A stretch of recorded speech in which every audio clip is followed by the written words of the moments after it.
আসসালামু আলাইকুম আমার প্রিয় ভাই বোনেরা, কেমন আছেন সবাই? এখন রাত হয়ে গেছে, প্রায় 8টার উপরে বাজে। আর আমার শাশুড়ি দেখেন কি বানাইছে। আমার শাশুড়ি অনেক গুণী আলহামদুলিল্লাহ। এই যে চিতই পিঠা বানাইছে, এটা আমরা খাজের পিঠা বলি, চিতই পিঠা। তারপর রান্না করছে এই রাতের বেলা এখনই মুরগি দিয়ে আলু দিয়ে ঝোল। এখানে 2 জনের আর কি আছে আলহামদুলিল্লাহ। আমরা অনেক মানুষ খাবো তো এটা আমাদের দিছে আর কি।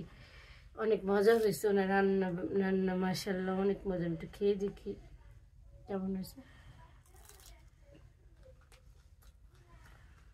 শীতের রাতে চলে আসেন, শীতের চিতই পিঠা খাইতে তো দারুণ মজা, সেই স্বাদ। সেটা যদি হয় আমার শাশুড়ির হাতে তো কথাই নেই।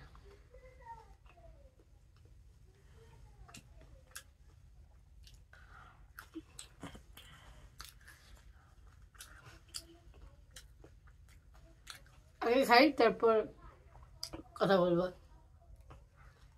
খাওয়ার সময় বেশি কথা বলা ঠিক না।